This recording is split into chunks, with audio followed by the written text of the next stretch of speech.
Alright, let's get right into it. We're about to break down what is, without a doubt, one of the most unbelievable military victories in all of history. I mean, this is the kind of story that sounds like pure myth, except it's not. Modern archaeology is actually confirming it right down to the exact locations described in the ancient texts. So what we're doing here is a full tactical analysis of how just 300 men, with basically no weapons, managed to wipe out an entire empire in one night. So, first up, let's look at the enemy. You're talking about 135,000 Midianite soldiers. And listen, this wasn't just some disorganized mob. No, this was the most feared professional army in the entire Middle East. It was a massive coalition. Midianites, Amalekites, you name it.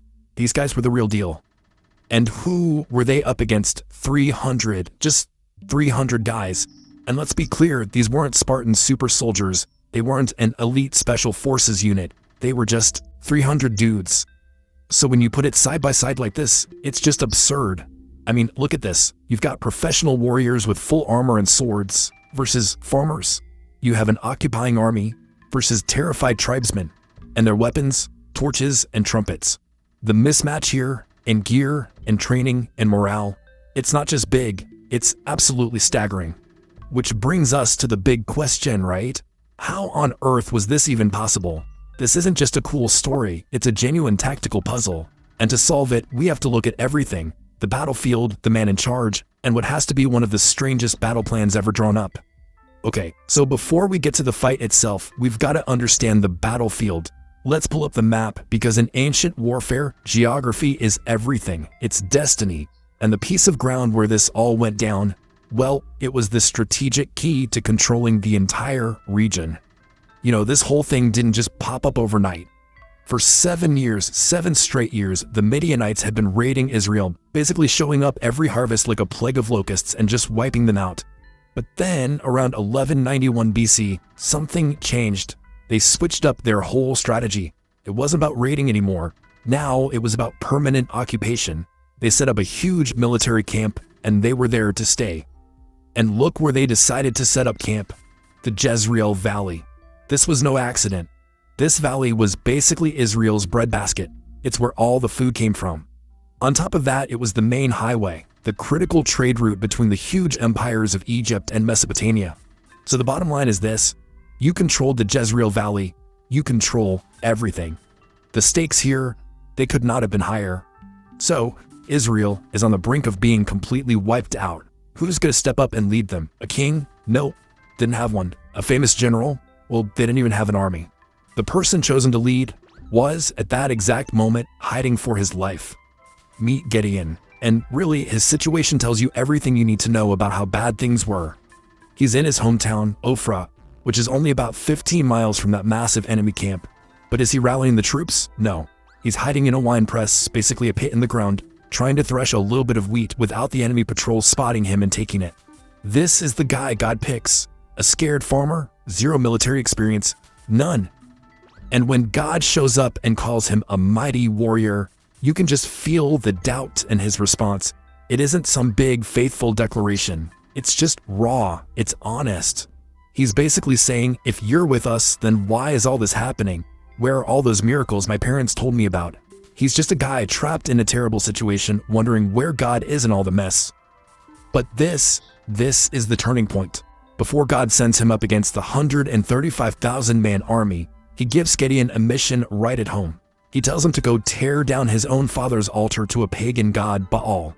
Now you gotta understand, in his own town, this was basically treason. You could be executed for that. But he does it, and by doing that, Gideon showed he was more afraid of God than of what people thought. You could say the real battle was won right there, before a single sword was even drawn.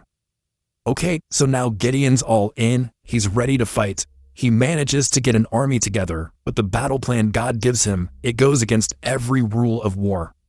So Gideon pulls together 32,000 guys. Not bad. I mean, they're still outnumbered more than 4 to 1, but hey, it's a start. They all gather at the spring of Harod, looking right down at the enemy camp. And that's when God says something that is just militarily insane. You have too many men, he tells Gideon. Anyone who's scared, send them home.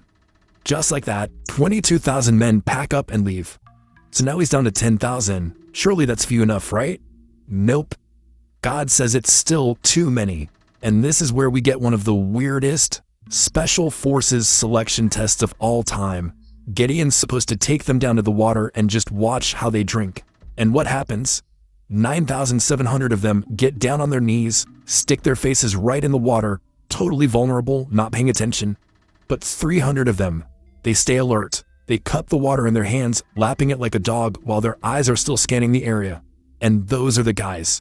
They weren't picked because they were the strongest. They were picked because they never let their guard down. So that's it. That's the final count. The odds are now 450 to 1.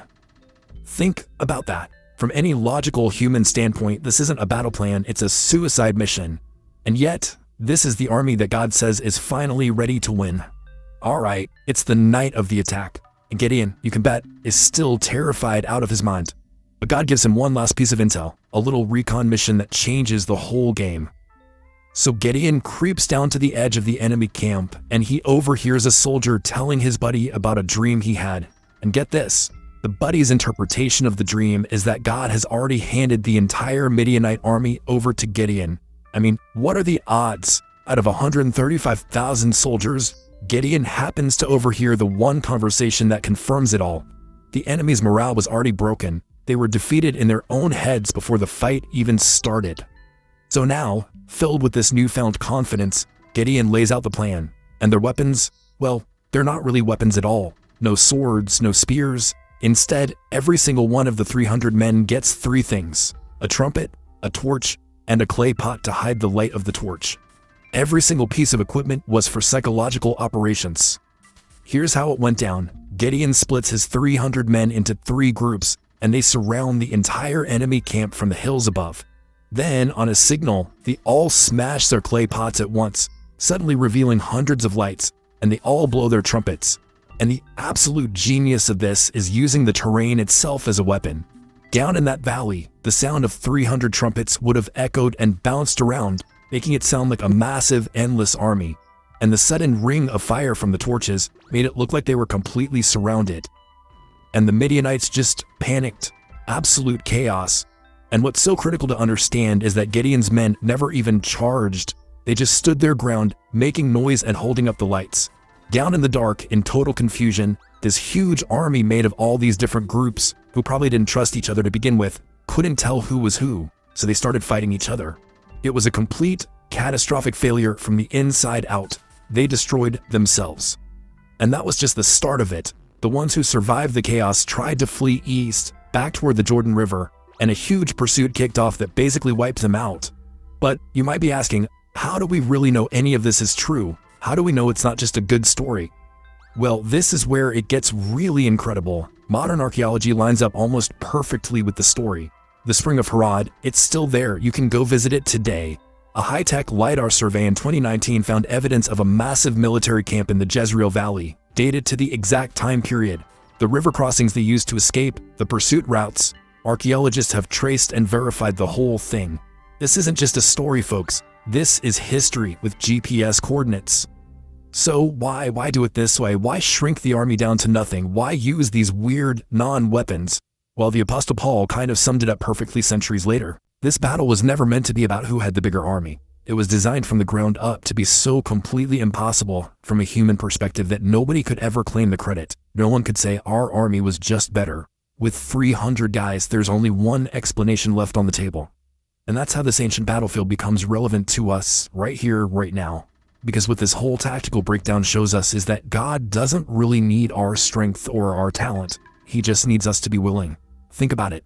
Gideon wasn't picked because he was some brave, confident hero. He was picked because, in the end, he was available. So kind of leaves you with a question, doesn't it? What's that impossible 450 to 1 situation that you're facing? Because if this story, if this map shows us anything, it's that those are exactly the kind of odds God loves to work with.